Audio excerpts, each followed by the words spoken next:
Welcome to today's historical deep dive into a life so vast and consequential it still echoes through our world. A life lived on such an impossible scale that it makes Mount Everest look like a molehill. We're talking about Napoleon Bonaparte, history's ultimate high-stakes gambler, a man who conquered nations but couldn't conquer himself. If you love immersive, real storytelling about ambition and downfall, hit like and subscribe. It helps us more than you know. Drop a comment with your favorite Napoleon quote or the moment that shocked you most. Let's begin. And change the way you think about history. You stand on the eastern bank of the Neman River, June 1812. The air thrums with the quiet intensity of 500,000 men. They stretch back as far as the eye can see. French grenadiers, Polish lancers, German infantry, Italian cavalry. A vibrant tapestry of conquered and allied nations, united under the tricolor banners of the Grande Armée. It is the largest army ever assembled in European history. A metal tide poised to wash over an entire empire. Above them, not quite visible, a single star seems to guide, the star of Napoleon Bonaparte. He is here, amidst his marshals, eyes fixed on the vast, mysterious land that lies beyond the gentle current. Russia, the last unconquered giant on the continent, the thorn in the side of his continental system. The silent challenge to his absolute dominion. This is the ultimate test, the grandest gamble of an already legendary life. The ambition feels palpable, a physical force pushing the air from your lungs. It whispers promises of finality, of a Europe irrevocably shaped in his image, of a dynasty cemented by the conquest of the East. This moment, as the first pontoon bridges are laid, is not just about soldiers crossing a river. It's ambition crossing a threshold. It's the point where immense power, built on years of strategic genius and relentless will, confronts its perceived final obstacle. The insight here is stark. Peak power often believes itself invincible, mistaking past successes for future guarantees. Napoleon, the master of finite battlefields and contained campaigns, is about to step into the infinite, driven by a vision so grand it blinds him to the fundamental laws of physics, logistics, and human endurance across an unparalleled scale. The reflection is chilling when your past victories convince you that the rules of reality no longer apply to you.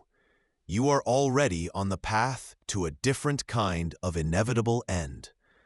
Ask yourself, was this brilliance setting the stage for a final, crowning achievement, or simply hubris writing its own spectacular epilogue?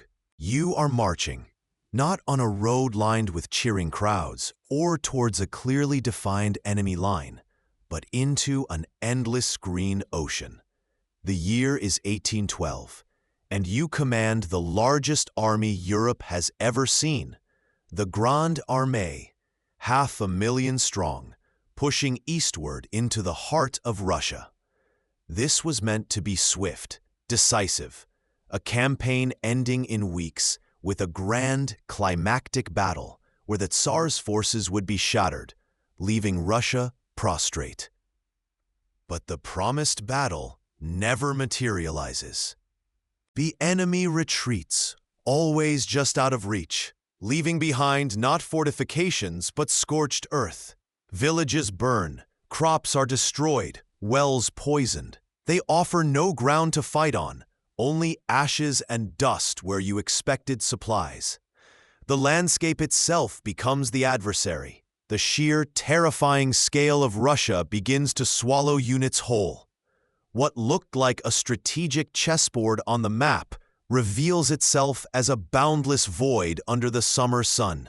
Your finely tuned machine, designed for speed and concentration, finds itself sprawling across hundreds of miles. The logistical tail, stretched thin over immense distances, begins to fracture. Wagons break. Horses die in their thousands from exhaustion and lack of forage. And men succumb to heatstroke, disease, and sheer despair before ever seeing a Russian soldier. You, Napoleon, the master of the tactical battlefield, whose genius lay in concentrating overwhelming force at the decisive point, find yourself facing an enemy that refuses to have a decisive point. This is the shocking insight that emerges quickly, though perhaps too late. You underestimated the strategic depth of Russia itself. You brought an army built to win battles, not to endure an environment designed to bleed invaders dry without a fight. The Russians understand something fundamental you didn't. You don't need to defeat the invader in battle if the land itself can destroy their army for you. They weaponize space and time, trading territory for the gradual, agonizing attrition of your forces. Each step deeper into Russia is a step further from your supply lines, a step closer to winter, and a step into an ever more inhospitable void. There's a tragic irony here, a subtle wit that history sometimes aims at its grandest figures. Napoleon, who conquered kingdoms with strategic brilliance, is being humbled by dirt, distance, and the simple refusal of an enemy to stand and fight. His ambition for a rapid, glorious victory pushes him into a scenario that systematically dismantles the very foundation of his military philosophy.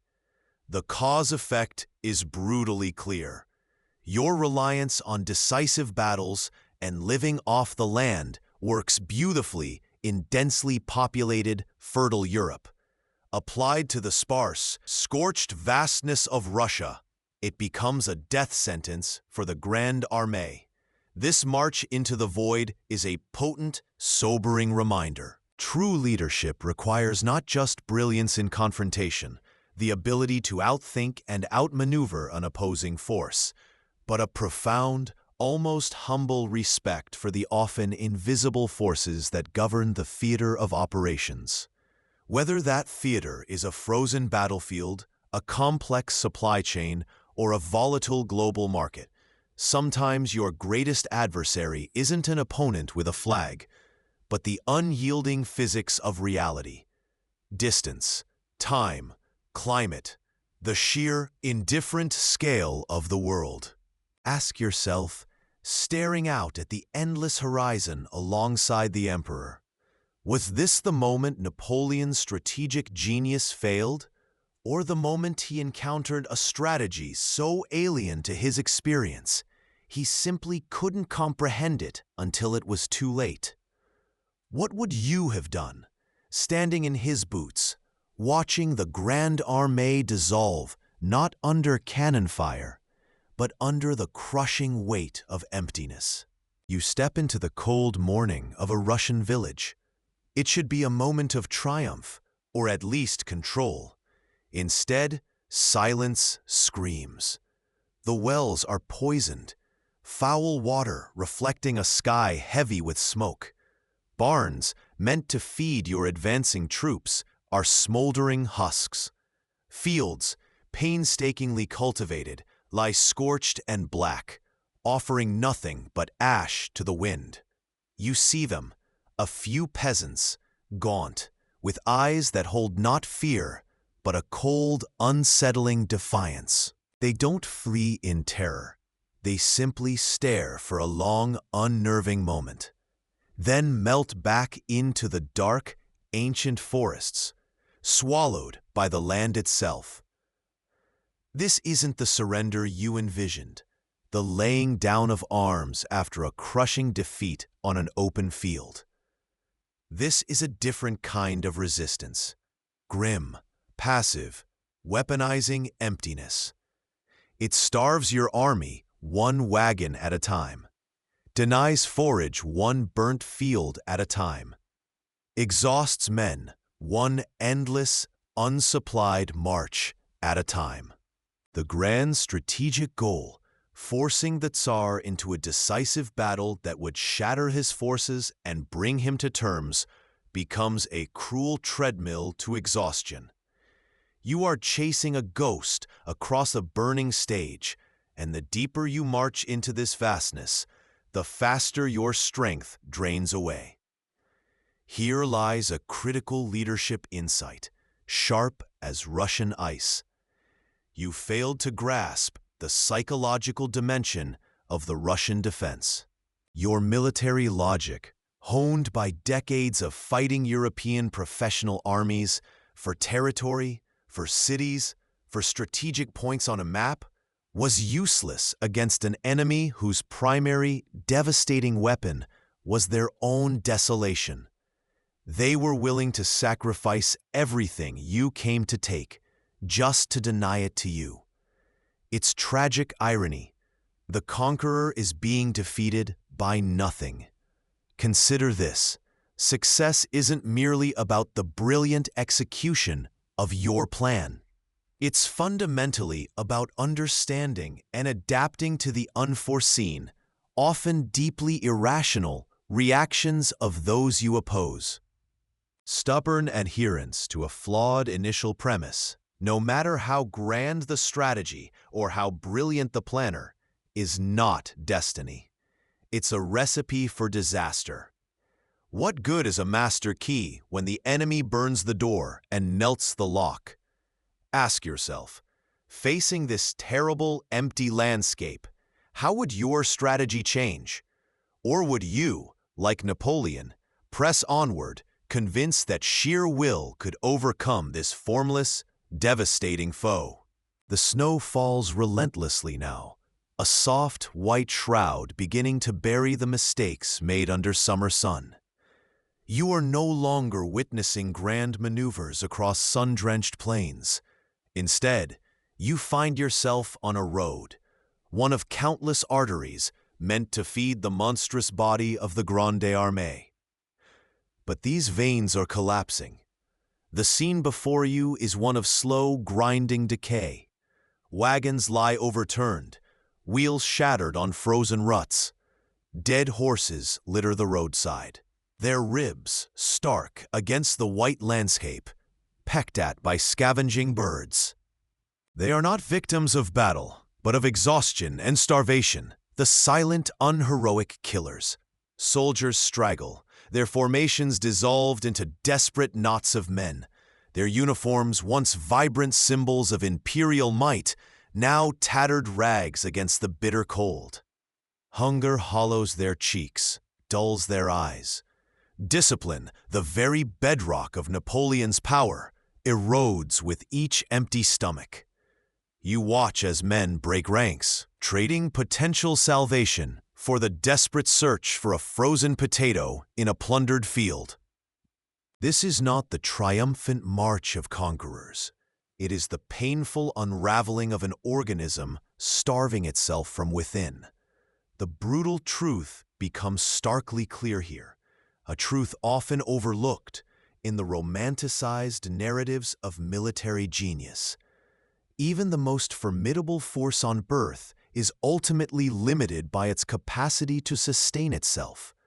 Napoleon, the master of swift marches, the strategist who could move armies faster than anyone thought possible, had utterly neglected the mundane, vital details of feeding and supplying hundreds of thousands of men and their horses over hundreds of miles of hostile, desolate territory. His mind soared with eagles, focused on the grand, decisive battle, the capture of a capital city. He thought of glory, of ultimate victory, not of daily bread rations, fodder, shoe leather, or spare wagon wheels. This battlefield wasn't won by the enemy, it was lost by logistics. It's a chilling, almost ironic twist. The emperor who commanded the resources of a continent was undone by a lack of simple necessary things.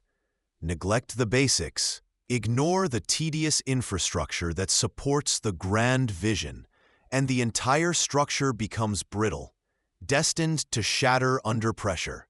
Consider this. Was this oversight born of supreme confidence, of believing his will alone could conquer reality? Or was it the blind spot of a genius so focused on the dazzling heights that he failed to see the ground beneath his feet? What does this tell you about power? Not just military, but any power that seeks to expand without ensuring its foundations are equally strong. You reach Smolensk, a city etched into Russian history, a promised land for your parched army. You'd envisioned a grand entry, stockpiled warehouses, a firm base for the coming winter or the next advance. But as you draw closer, the air grows thick, not with the scent of harvest or stored grain, but with smoke. Billowing, acrid smoke staining the autumn sky. The beautiful onion domes and ancient walls are shrouded in haze. Hope drains away, replaced by a tightening knot of dread. You enter the city walls, finding not bustling markets and cheering crowds, but smoldering ruins. Embers glow like malevolent eyes in the rubble. The sound is the crackle of dying fires and the eerie silence where life should be. The Russian army fought briefly outside the gates, a feint, a delaying tactic, then slipped away, leaving you a victory over ashes. The warehouses you desperately needed? Consumed by the flames. The supplies? Vanished. The strategic prize? A hollow shell. Napoleon's fury is a palpable thing, a storm gathering behind those sharp eyes. He paces, he rails. This isn't war as he understands it. This isn't the glorious confrontation on an open field where his tactical genius can decimate the enemy. This is a phantom war, fought against a retreating enemy who trades space and resources for time, for distance, for the cruel allies of weather and attrition. Every step deeper into Russia brings a victory that feels more like a defeat, a city taken that offers only ruin, a battle won with no enemy left to destroy. It's like a magnificent chess player whose opponent keeps knocking their own pieces off the board, refusing to play by the rules of checkmate. This moment at Smolensk lays bare a critical, ultimately fatal, flaw in even the most brilliant leader: the inability to adapt when the enemy refuses to play your game. Napoleon's strategy, forged in the swift, decisive campaigns of Europe, relied on finding the enemy's army, forcing a battle, outmaneuvering them, and delivering a knockout blow.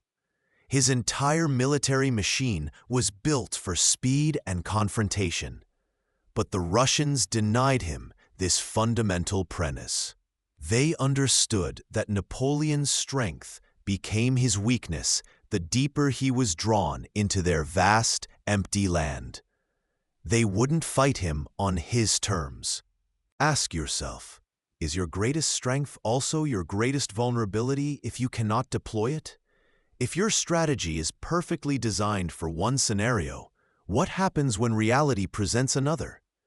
Napoleon, the master of forcing the issue, found himself unable to force the issue when the enemy simply vanished. Smolensk wasn't just a tactical disappointment. It was a strategic dead end disguised as a victory. It screamed the lesson: adaptability isn't just an asset, it's survival. If your brilliance is tied to a predictable response from the world, and that response never comes, you might be marching towards a Pyrrhic ruin, just like Napoleon entering the burning gates of Smolensk. Weeks turn into months, a calendar marked not by battles, but by dwindling numbers. The sun beats down on the endless plains, kicking up dust that chokes the air, then yields to an insidious autumn chill that seeps into bone. This is the heart of the Russian campaign, a slow-motion catastrophe unfolding step by agonizing step. You march through this unforgiving landscape, or perhaps you stand alongside Napoleon, observing the agonizing decay of the Grande Armée. Dysentery is a constant, cruel companion, twisting bellies and stealing strength. Typhus spreads like wildfire through the crowded, unsanitary bivouacs. Starvation is not a future threat, but a present reality, gnawing at the resolve of even the most seasoned veterans. The army shrinks daily, not from the glorious clashes envisioned in Paris salons, but from this invisible, relentless enemy, attrition.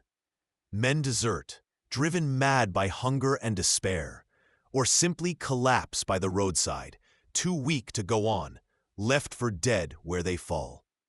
The magnificent cavalry, the thunderous shock troops, the very eyes and ears of the army, is decimated, not by Cossack lances, but by the simple, brutal lack of fodder for the horses. They stumble, starve, and die, rendering swathes of the army effectively blind and immobile. Yet, Napoleon presses on towards Moscow. His gaze is fixed on the distant objective, the golden domes promising negotiation, surrender, victory. He clings to the belief that taking the capital will force the Tsar to bend. It is a desperate gamble, born of ambition, perhaps even delusion. The painful insight is laid bare on this long, dusty road. Neglecting the fundamental well-being of your people, your team, the very foundation of your power, has a cumulative, debilitating effect. Napoleon was so singularly focused on that far-off prize, Moscow, that he seemingly discounted the grinding human cost of the journey itself. The grand strategy ignored the granular reality of boots on the ground, empty stomachs, and shivering bodies. Consider this stark truth, a vital moral reflection for any leader. Your greatest asset is not strategy, not resources, but the health, morale, and sheer capacity of the individuals under your command. Ignoring their fundamental needs, pushing them beyond sustainable limits, chasing a glorious objective while your people crumble, it hollows out your strength from within. You build a magnificent machine, only to watch it rust and fall apart from the inside out, not vanquished by an external foe, but consumed by its own internal rot, a slow bleed born of neglect. Ask yourself, when was the last time you looked past the map to the faces of those who walk the path with you? You stand on the field of Borodino, September 7th, 1812. The ground shakes with the ceaseless roar of cannons, a thunder that tears at the fabric of reality itself. The air is thick and suffocating with the acrid bite of black powder smoke, a pall hanging heavy over 500,000 souls locked in a death embrace. The screams of men, a horrifying symphony of agony, rise above the din. This is the moment Napoleon craved, the brutal, head-on collision with the main Russian army under Kutuzov. For 12 agonizing hours, the two colossi tear each other apart in horrific close combat, a grinder chewing through flesh and bone. Redoubts, earthworks that become blood-soaked mounds, are taken, lost, and retaken at unimaginable cost in human life. Each yard gained is paid for in torrents of blood. By the end of the day, the field is not just a battlefield. It is a charnel house. The dead lie in heaps. The wounded litter the ground like fallen timber. Napoleon has won a tactical victory. The Russians are forced to retreat from the field. But look closely at the cost, and the leadership insight hits you like a physical blow. Sometimes, a victory can be strategically ruinous if the price is too high. His Grande Armée is bled white. The estimates of casualties are staggering. Tens of thousands on each side. A butcher's bill that eclipses almost anything seen before. He holds the field, the immediate prize, but he has not destroyed the enemy army. The truly devastating loss is the army's cutting edge. Its irreplaceable veterans, the core of his fighting force, forged in years of campaigns, now gone forever. His hesitation to commit his imperial guard, his ultimate reserve, for a final, decisive push at the critical moment, remains one of history's great what-ifs. Was it a rare moment of caution from a man known for audacious gambles? A chilling premonition of the catastrophe that lay ahead? Or perhaps, in that moment, the sheer scale of the carnage made even the emperor flinch? Whatever the reason, that decision meant the enemy lived to fight another day. The takeaway, stark and undeniable.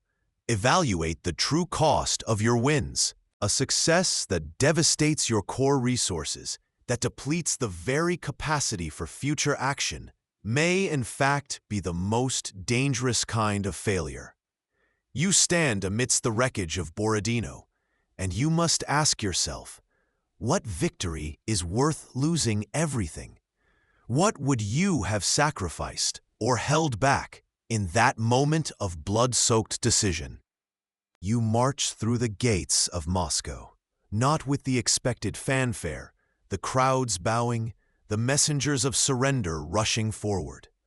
Instead, an eerie silence hangs heavy in the autumn air. Borodino was a bloodbath, a victory bought at a terrible price, and this ancient symbolic heart of Russia, should be the ultimate prize, the lever to force the Tsar's hand. But the city is a hollow shell. The vast population has vanished, melted away like mist, leaving behind only empty streets and echoing mansions. You take up residence in the Kremlin, its gilded domes a stark contrast to the deserted landscape outside. You wait. You expect couriers begging for terms. They never come. The air grows thick, not with anticipation, but with smoke.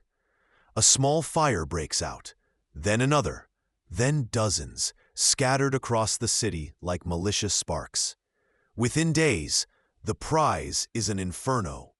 The wooden city burns with terrifying speed and intensity, a roaring beast consuming everything. This is no accident. This is a deliberate, horrifying sacrifice by the Russians themselves, or perhaps the few desperate inhabitants left behind. The vast stores of food and supplies you desperately needed for winter quarters, consumed by the flames. The comfortable shelter you envisioned for your weary troops, turned to ash and ruin.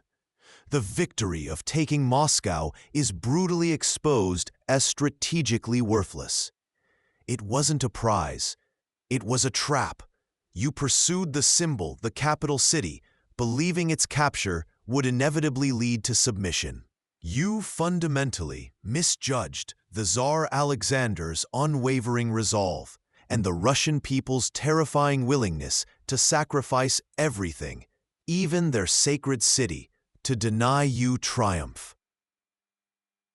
This is a stark, unforgiving lesson in leadership.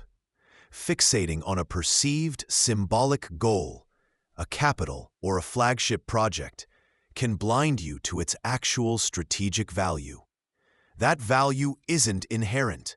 It often depends entirely on your opponent's reaction. Ask yourself, was this the pursuit of a brilliant strategic objective, or an act of blind faith driven by ego?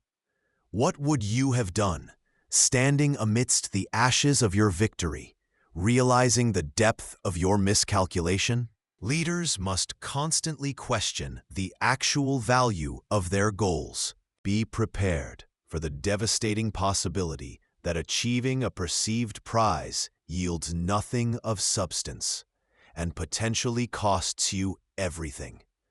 Moscow, the empty prize, is now a burning monument to that truth. You stand on the heights of Sparrow Hills, the wind whipping at your coat, but the chill is nothing compared to the inferno spread before you.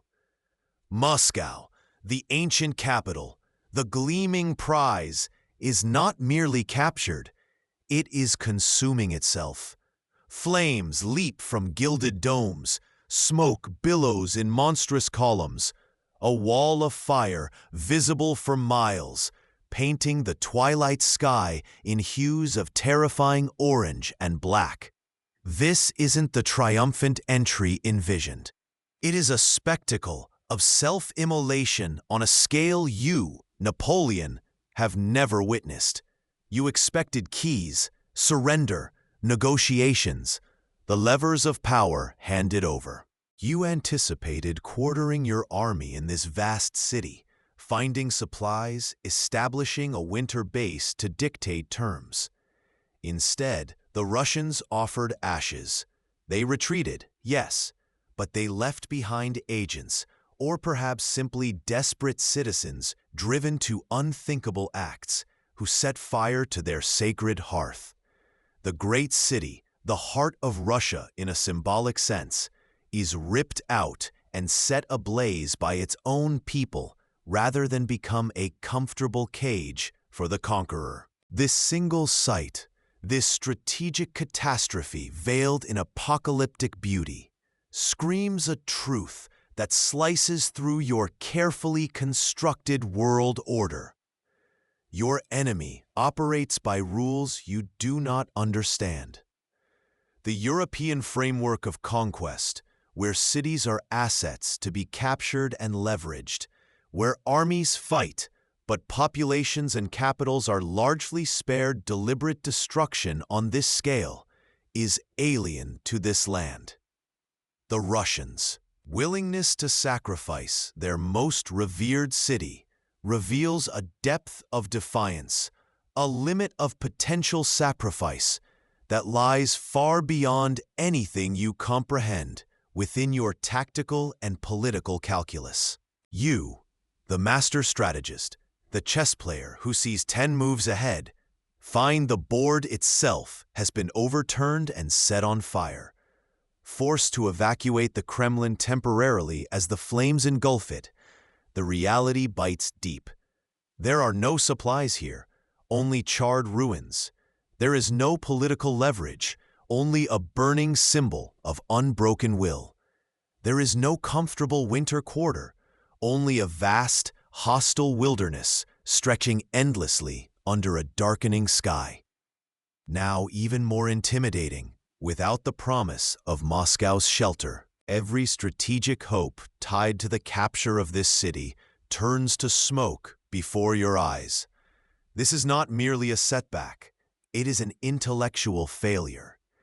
It highlights the profound danger of projecting your own motivations, your own limits of sacrifice, onto an adversary. You expected them to value their capital as you would value Paris or Vienna. You expected them to seek terms to preserve it. They, instead, valued freedom from your yoke more than the stones and timber of their most hallowed ground. The myth of Russian passivity, of their being simple, easily cowed peasants led by a weak Tsar, burns alongside the city. You stand amidst the smoke, the master of Europe, rendered momentarily impotent by an act of defiance that simply didn't compute in your strategic model. Ask yourself, did Napoleon's brilliance blind him to the sheer depth of human will outside his experience? What would you have done, seeing the heart of your prize turn to ash, knowing your grand design for conquest had just evaporated in smoke? The most dangerous adversary is often not the one with superior force, but the one whose capacity for sacrifice you utterly fail to grasp. And as Moscow burns, that chilling reality settles like ash on the shoulders of the emperor. The ruins of Moscow smolder, a vast, defeated landscape you now inhabit. Weeks bleed into one another in this desolation. Your Grande Armée, once a vibrant torrent sweeping across Europe, is reduced to pockets of shivering men huddled amidst the rubble. Hunger gnaws at their bellies, and the cold, a subtle, insidious enemy, begins its relentless siege. You wait. Amidst the ashes of the city you conquered, you are waiting.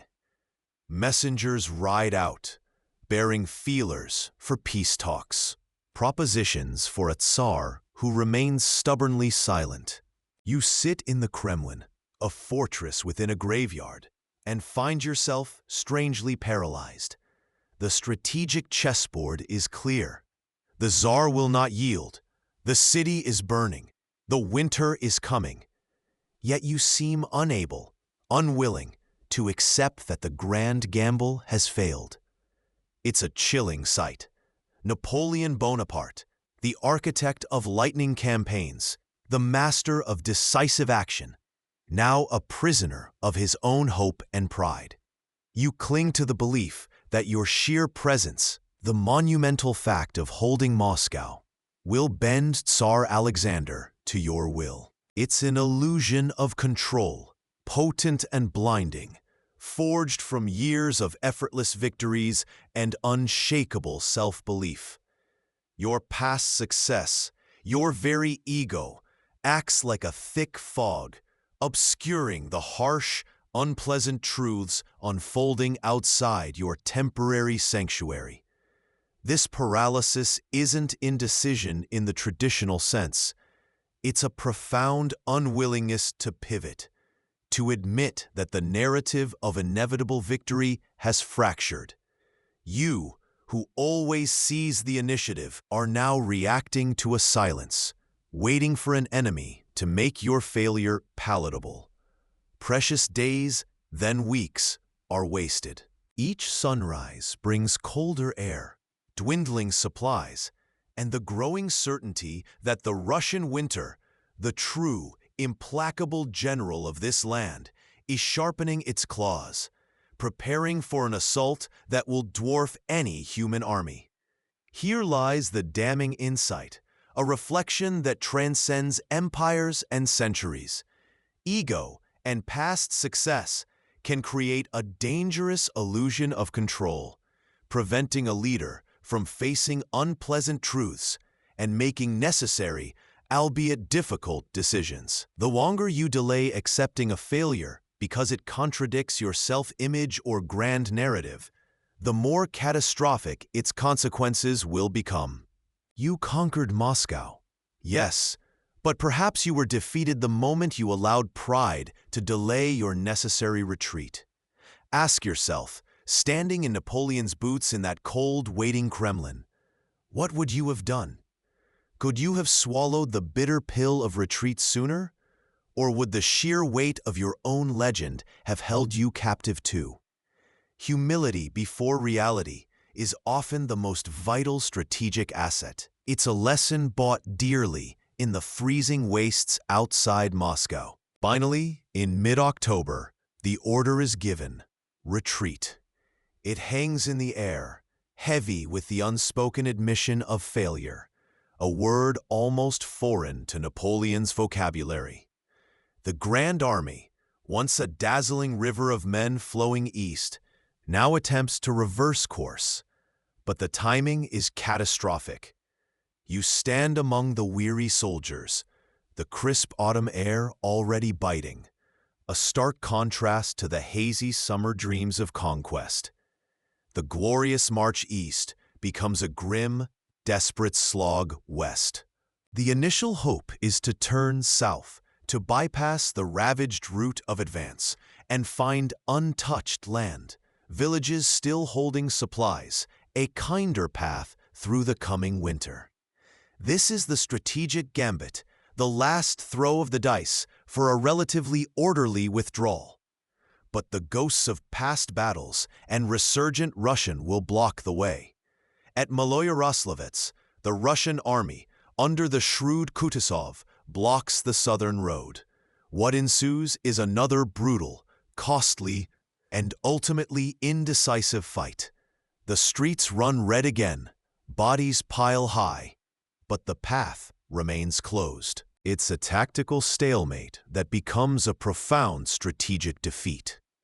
With the southern door slammed shut, Napoleon is forced back onto the ravaged northern road, the very path of the initial advance, now stripped bare, a wasteland picked clean by two immense armies.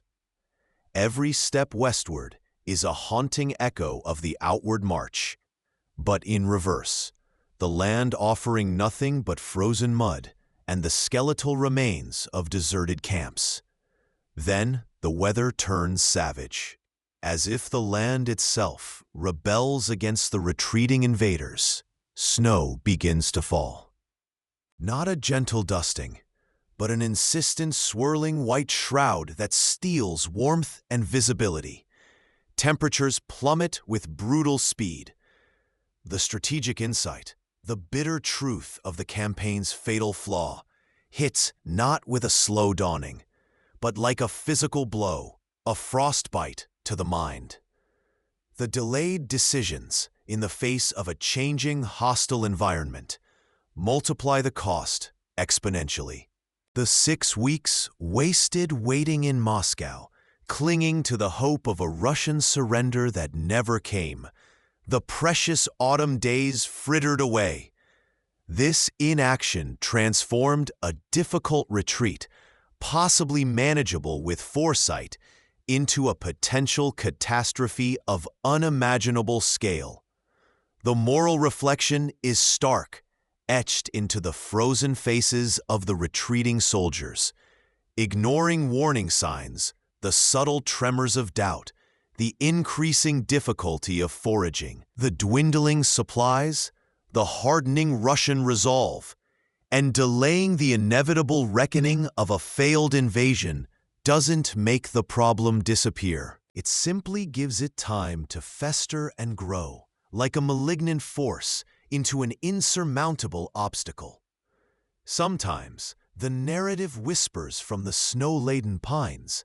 The bravest, most strategically sound decision isn't to push forward relentlessly, but to acknowledge defeat and initiate a controlled withdrawal early when losses can be mitigated. But the man who crowned himself emperor in Notre Dame, who reshaped Europe with sheer will, perhaps found the admission of failure the heaviest burden of all. You see the look in his eyes, not panic, but a grim, calculating understanding of the unfolding disaster, tempered by the ingrained refusal to yield. The retreat has begun, but it is already too late to escape the winter ghost that now pursues them. Was this stubbornness leadership, or a fatal flaw woven into the fabric of his being? What would you sacrifice to save face, knowing the lives of thousands hung on your pride? The road back is long, and the price for delay is just beginning to be paid. You are on the road back. It is a scene of unimaginable horror. The once proud Grande Armée, the vanguard of an empire, is disintegrating before your eyes into a starving, freezing mob. The snow falls relentlessly, a white shroud over the dying. Men huddle together for warmth at night, a tangle of frozen limbs and desperation, waking in the brittle dawn to find comrades frozen solid, their faces etched with silent screams. Discipline evaporates like mist in the bitter wind. Regiments are no more than straggling lines of ghosts. Soldiers discard their weapons, their prized muskets, their heavy packs, anything that slows them down, anything that isn't immediately necessary for survival. Cavalry horses, once symbols of power and speed, now stumble, emaciated specters, before they are butchered for meat by men whose hunger has stripped away all pretense of civilization. The cold is a physical, relentless enemy, far more effective than any Russian cannon. It claims thousands every day, seeping into bones, freezing blood, turning flesh black. The bonds of command fray and snap like rotten rope as officers struggle in vain to maintain order amongst men driven by the primal urge for survival. Rank means nothing to a man whose feet are turning gangrenous and whose stomach aches with emptiness. This isn't war as it was taught. This is pure, brutal endurance against an indifferent landscape. The insight here is brutal, stark, and undeniable. Leadership breaks down utterly when basic human needs go unmet and the sense of shared purpose collapses under overwhelming suffering. Napoleon's grand vision, his strategic genius, his very name, it meant nothing to a soldier with frozen feet and an empty belly huddled against the snow.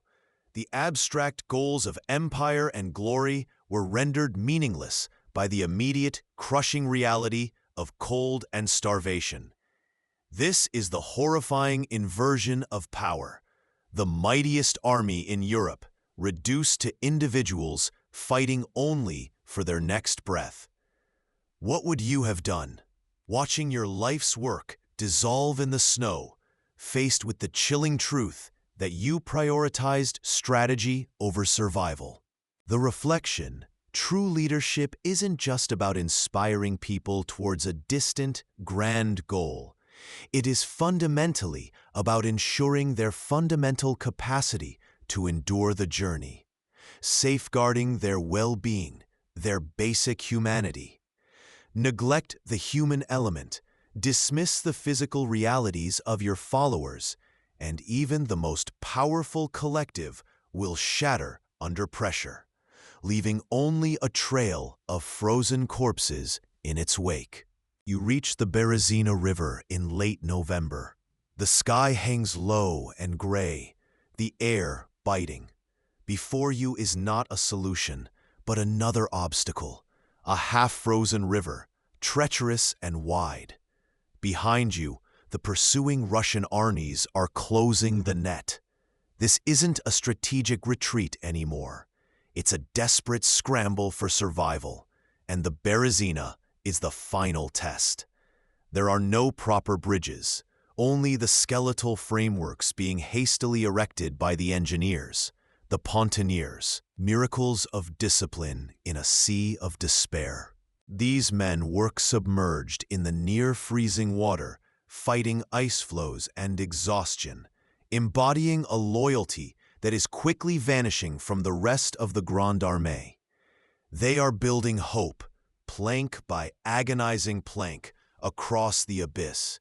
You watch them, perhaps with a grim appreciation for their impossible courage, perhaps already calculating the horrific cost.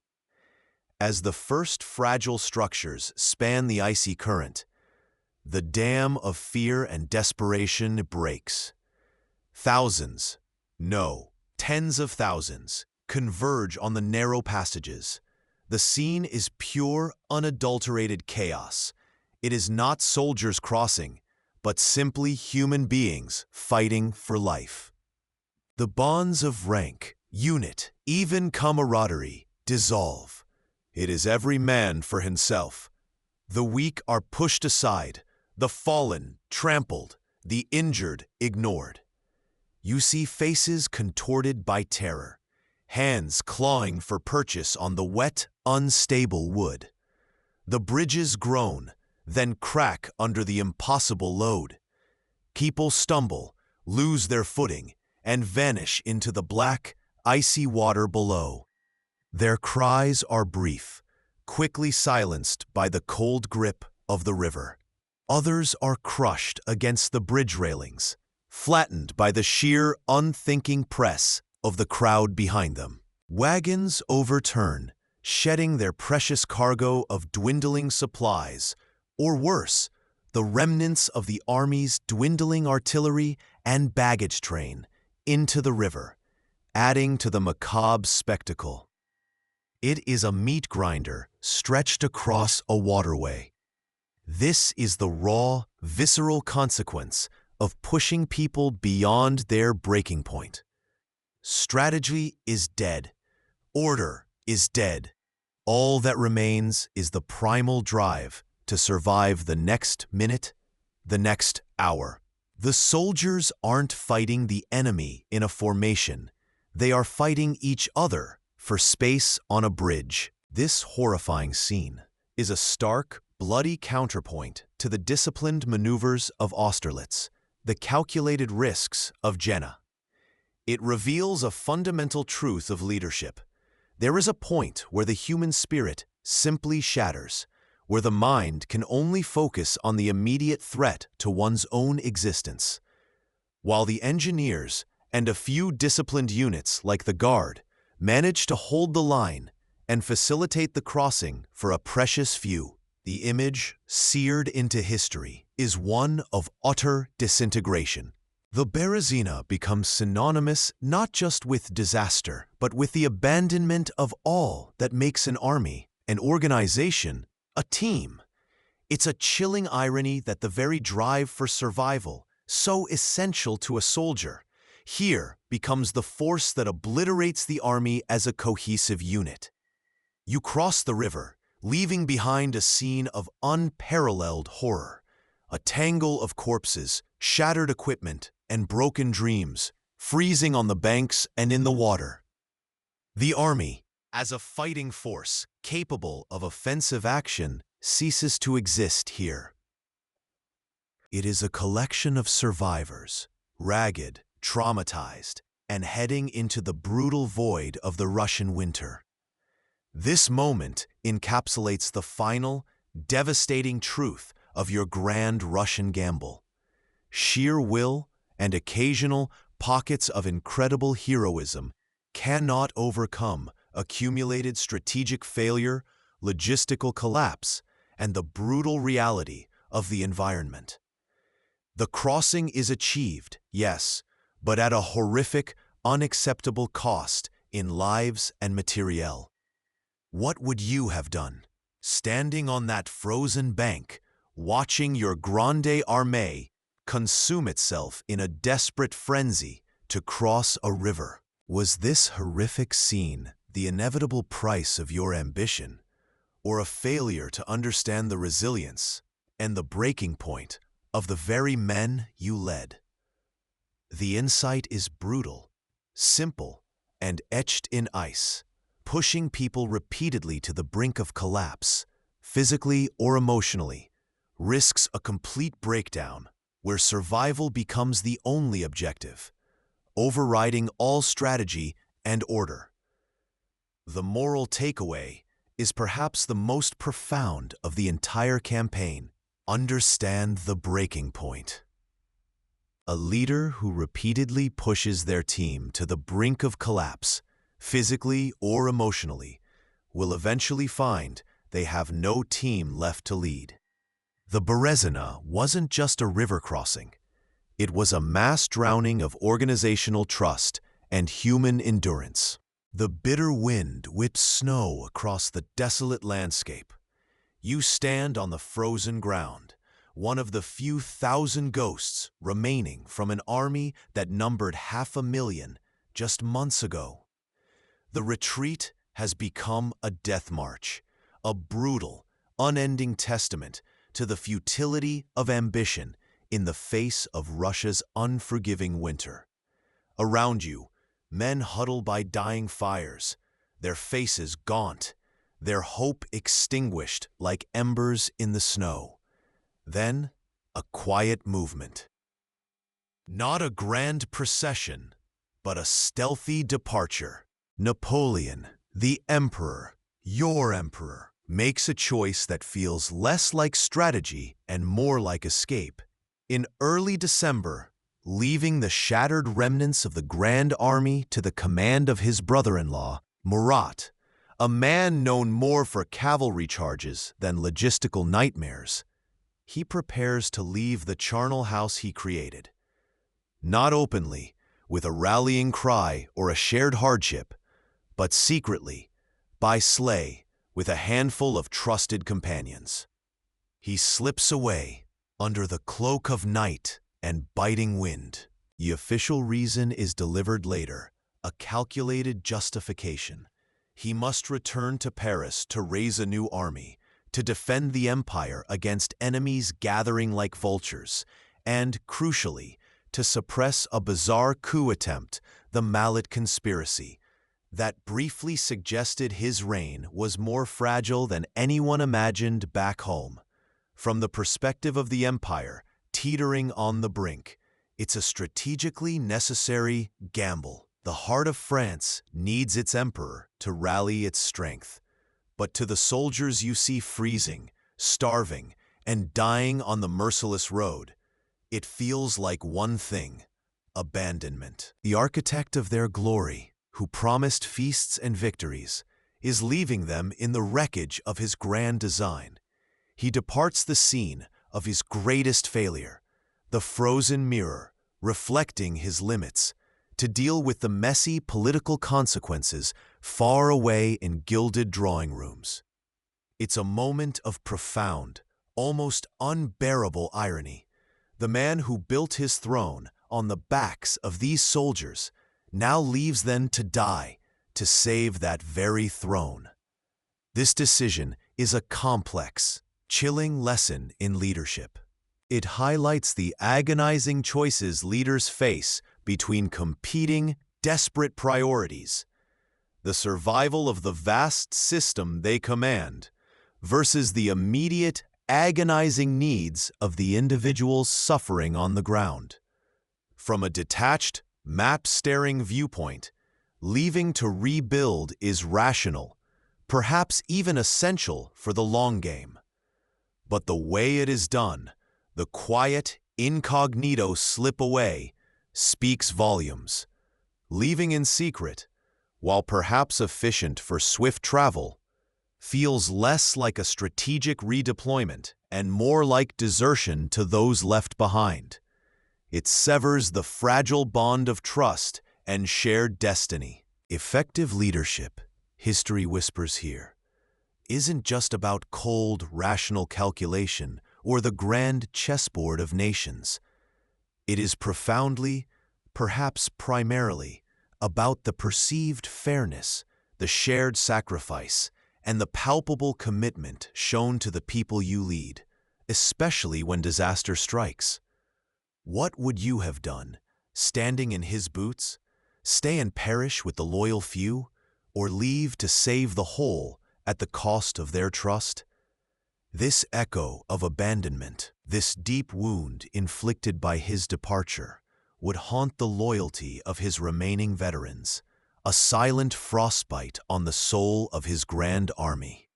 You stand at the border, watching them return, not the triumphant legions that marched east, banners flying, eagles gleaming, but phantoms. A skeletal procession, stumbling through the snow and mud, wrapped in rags, eyes vacant with frost and famine. These are the stragglers, the walking wounded, the living ghosts of the Grande Armée. You count them, or try to, a few thousand organized men, still clinging to some semblance of formation, their uniforms tattered remnants. Behind them, a larger, broken stream of individuals, officers stripped of rank by suffering, soldiers whose muskets are long gone, civilians swept up in the disaster. Of the 500,000 who crossed the Neman, barely 50,000 organized troops remain, alongside these scattered, desperate souls. The vast, shining instrument of Napoleon's will, forged in victory after victory, is shattered beyond repair. This isn't a defeat. It's an annihilation, delivered not by cannonades or cavalry charges, but by the slow, relentless grind of cold, starvation, disease, and the sheer, unforgiving immensity of the Russian wilderness. This horrific tableau is the undeniable proof of catastrophic failure. The grand strategy, the rapid advance, the certainty of imposing his will. It all dissolved in the face of an enemy far more implacable than any human army. The insight here is brutal, stark, and etched in frostbite and emaciation. Underestimating your environment, pushing your resources past their breaking point, and ignoring the fundamental limits of human endurance leads inevitably to ruin. It doesn't matter how brilliant your initial concept seemed on a map, or how invincible your force felt at the outset. Nature, distance, logistics, they are the ultimate arbiters, and they hold no respect for ambition, reputation, or the carefully constructed image of a conqueror. This moment forces a reflection, chilling as the Russian winter. Ignore reality at your extreme peril. The market, the weather, unforeseen global events, they are forces that can shatter even the most powerful empires if their fundamental power is ignored or disrespected. The true cost of hubris isn't just a dent in pride. It's paid in concrete, horrific losses, in the bodies of men left scattered across a frozen land. Ask yourself, when does confidence become a blindfold? What fundamental realities might you be ignoring in your own ambitions, believing your will is enough to overcome them? The ghosts stumbling back from Russia offer a silent, terrible warning.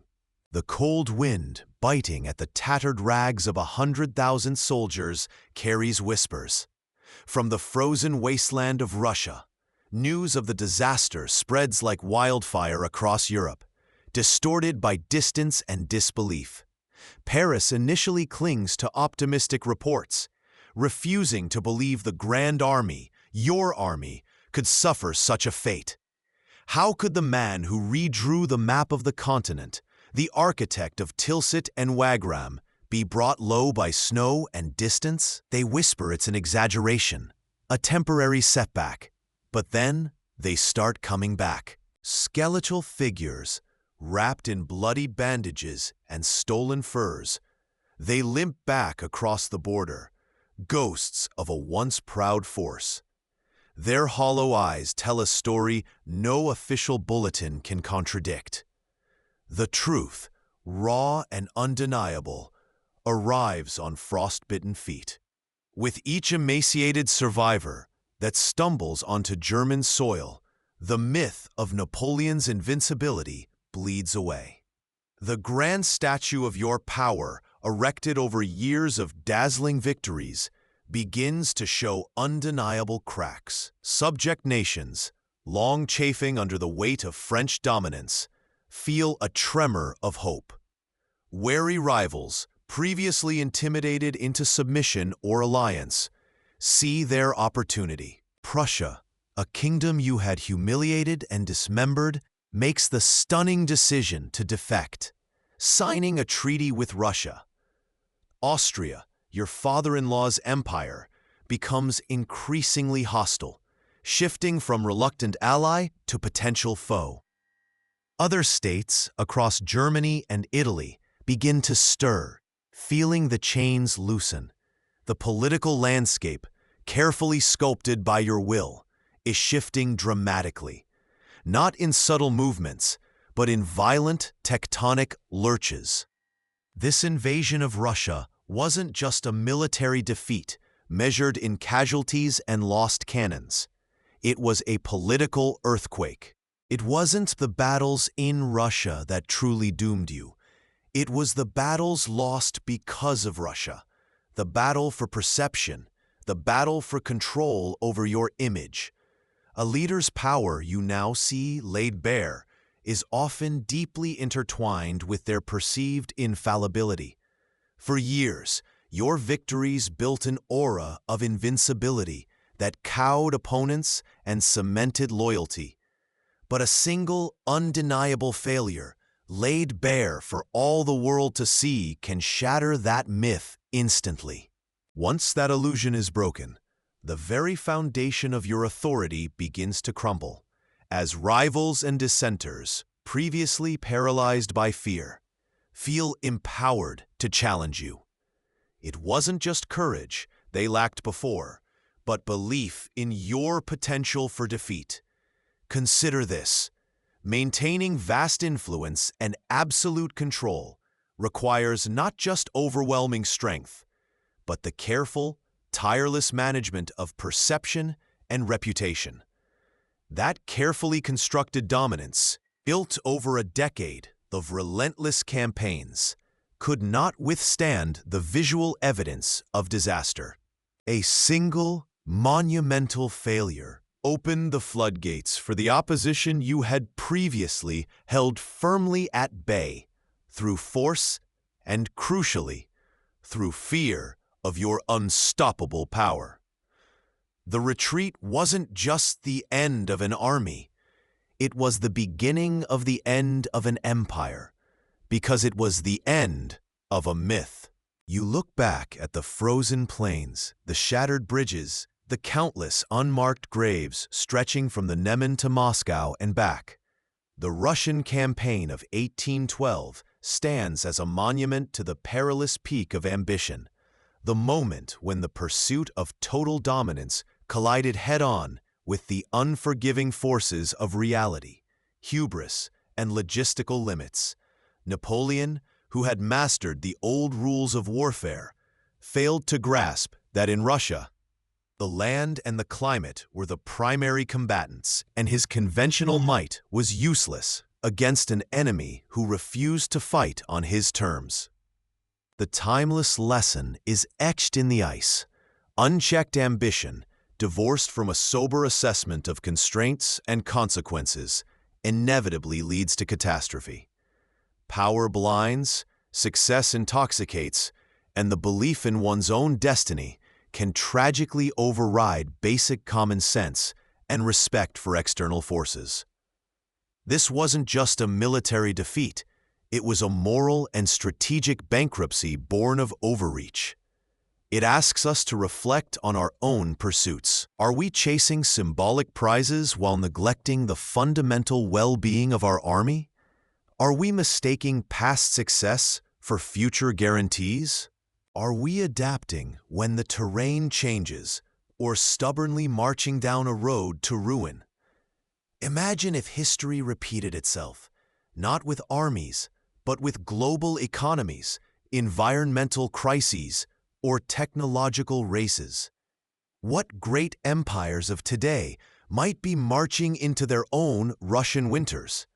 Napoleon himself, years later, on St. Helena, reflected on the campaign with a mix of defensiveness and lingering regret. He famously stated, perhaps recognizing the ultimate adversary, "The cold was a greater enemy than the Russians." But the cold was predictable. His blindness to its implications, fueled by boundless ambition, was the true fatal flaw. The legacy isn't just the fallen empire, but the enduring, chilling reminder that even the greatest minds are subject to the harsh reckoning of reality when ambition refuses to acknowledge its limits. As the frost settles over the memory of the Grande Armée's retreat, the true weight of ambition's cold reckoning becomes clear. The wisdom we gain from this brutal chapter isn't in the details of battles, but in understanding the fundamental human vulnerability to hubris. History, studied honestly, provides the mirror we need to see the potential pitfalls of our own drives. It teaches us that foresight isn't just about predicting the future. It's about respecting the immovable forces of the present and acknowledging that reality, unlike empires, cannot be conquered by sheer will alone. In the end, it wasn't the battlefield that defeated him. It was believing he couldn't lose.